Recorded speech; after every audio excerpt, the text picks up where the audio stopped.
আমাদের কিন্তু কোনো রকমেরই প্রি প্ল্যানিং ছিল না। হঠাৎ করেই ঠিক করি যে কামাখ্যা মন্দিরে গিয়ে পুজো দিব বলে, আর হয়তো ভগবান ডেকেছে বলেই সেটা সম্ভব হয়েছে। তো তার আগের দিনই রাতেরবেলা টিকিট কেটে নিয়ে তারপরের দিন দুপুর 3টের দিকে আমরা ট্রেনে উঠে পড়ি। আর অতটুকু টাইমের মধ্যে সত্যি বলতে আমি খুবই এক্সাইটেড ছিলাম যে অত দূরে গিয়ে পুজো দিব বলে। এর আগে সেটা কখনোই সম্ভব হয়নি। যেহেতু হঠাৎ প্ল্যান ছিল তাই আমি মেহেন্দিটুকুও পড়তে পারিনি, তাই দুটো মেহেন্দিকো নিয়ে গেছিলাম ট্রেনে পড়বো বলে। আর ট্রেনের মধ্যে বসে মেহেন্দি পড়তে পড়তে সেই ইচ্ছেটুকুও পূরণ হয়ে গেল। কখনো ভেবেছিলাম ট্রেনের মধ্যে বসে একদিন হয়তো মেহেন্দি পরবো, কিন্তু কোথাও কখনো না দূরের জার্নি করা হয়নি। যেহেতু 7 থেকে 8 ঘন্টার রাস্তা ছিল, তাই আমার মেহেন্দি পড়াও হয়ে গেল আর সময়ও কেটে গেল। আর দেখতে দেখতে আমরা পৌঁছে গেছি আসাম রাজ্যের কামাখ্যা জংশনে। আর সেখানে নেমে আমরা ডাইরেক্ট চলে যাই মন্দিরের উদ্দেশ্যে। আসাম রাজ্যের গুয়াহাটি নীলাচল পাহাড়ে অবস্থিত কিন্তু এই কামাখ্যা মন্দির। এই মন্দির কিন্তু তন্ত্র সাধনার জন্য অনেক প্রসিদ্ধ।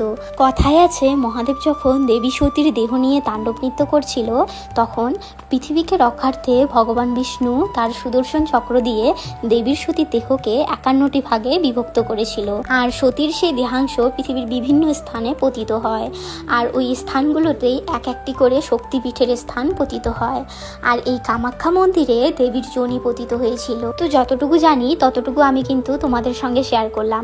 প্রায় 10:30 থেকে 5টা পর্যন্ত আমরা কিন্তু লাইনে দাঁড়িয়েছিলাম। আর যেহেতু আমরা জেনারেল টিকিটই কেটেছিলাম, কোনো রকমের টাকার দরকার হয়নি, তো সেখানে একটু কষ্ট করে আমরা পুজো দিয়েছি। তো ভগবানের জন্য এতটুকু কষ্ট করাই যায়। আর ভিআইপি টিকিটও পাওয়া যায়, সেটা 500 করে নেয়, সেটার জন্য লাইনে দাঁড়াতে হয়, কিন্তু সেটা খুব কম সময়ের মধ্যেই তোমরা কিন্তু পুজো দিতে পারবে। স্টেশন থেকে নেমে আমরা ডাইরেক্ট যখন মন্দিরে পৌঁছই, তার আগেই কিন্তু আমাদের সামনে 70 থেকে 80 জন লোক লাইনে দাঁড়িয়েছিল। তারপর আমরা গিয়ে লাইনে দাঁড়াই। আর আমাদের পেছনেও আস্তে আস্তে এত লোক হয়ে যায়, সেই লাইনটা যে কোথায় গিয়ে পৌঁছয় সেটাও আমরা দেখিনি। যেহেতু এর আগে আমরা কামাখ্যা মন্দিরে যাইনি, তো কোথায় কি ছিল আমাদের কোনো কিছুই জানা ছিল না। তো লোকজনকে বলে জিজ্ঞেস করে করে আমরা সব কিছু করেছিলাম। মন্দিরে পুজো দেওয়ার জন্য যেহেতু জেনারেল টিকিট কেটেছিলাম, আর জেনারেল টিকিটের রাস্তা অন্যদিকে ছিল, আর এত বড় এরিয়া ছিল, কোন দিকে যাবো না যাবো কোনো কিছুই ঠিক ছিল না। তো আমাদের সামনের লোকজন যেদিকেই যাচ্ছিল আমরা কিন্তু সেদিকেই যাচ্ছিলাম। তারপর পৌঁছে যাই মেন দরজার সামনে, তো সেখানেও বন্ধ ছিল, সেটা খুলেছিল 6:30টার দিকে। আর প্রায় 1 ঘন্টার মধ্যে আমাদের কিন্তু পুজো কমপ্লিট হয়ে যায়। যেহেতু মন্দিরের ভেতরে ফোন অ্যালাউ ছিল না, তো সেখানে কোনো ফটো ভিডিও আমি করতে পারিনি।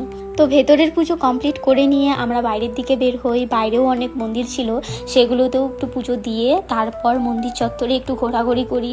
পুজো দিয়ে বাইরে বেরিয়ে দেখি এত সংখ্যক লোকজন। আর শুনেছিলাম টিকিট যেহেতু লিমিটেড, তাই এত সংখ্যক লোকজন লাইনে দাঁড়িয়ে দাঁড়িয়ে সেই রাত জেগে জেগে লাইনে দাঁড়িয়ে টিকিট কেটেছিল। আর এটাও শুনেছি হয়তো দিনে 2বার হয়তো পুজো হয়, সকালের দিকে আর হয়তো বিকালে অর্থাৎ সন্ধ্যার দিকে পুজো হয়।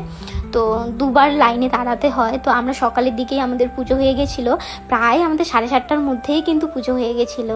অনেক সকালেই কিন্তু আমাদের সেই পুজোটা হয়ে গেছিলো বলেই আমরা আরেকটু ঘুরতে পেরেছিলাম। মন্দিরের পুজো শেষ করে আমরা কিছু খাওয়া দাওয়া করে বেরিয়ে পড়ি উমানন্দ ভৈরবের মন্দিরে। তো সেখান থেকে খুব একটা দূরে না, সেটা কিন্তু ব্রহ্মপুত্র নদের মাঝখানে একটা আইল্যান্ডে অবস্থিত।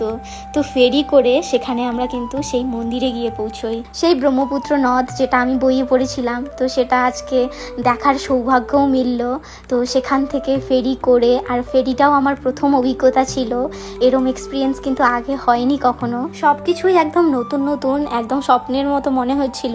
কি ভেবেছিলাম, হুট করেই সেখানে পৌঁছে গেলাম, সেই মন্দিরেও পুজো দেওয়া হয়ে গেল। অবশেষে সেই উমা মন্দিরেও আমি পৌঁছে গেছি। তো সেই মন্দিরে গিয়ে ঠাকুরকে প্রণাম করে খুব একটা সময় দেরি না করে সেখান থেকে কিন্তু আমরা বেরিয়ে পড়ি। যেহেতু ট্রেন ছিল আমাদের 12টার দিকে, আর প্রচণ্ড গরম ছিল, তো ডাইরেক্ট আমরা সেখান থেকে স্টেশনে পৌঁছোই।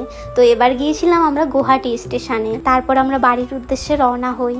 তো পুরো জার্নিটাই ছিল আমার এক স্বপ্নের মতো।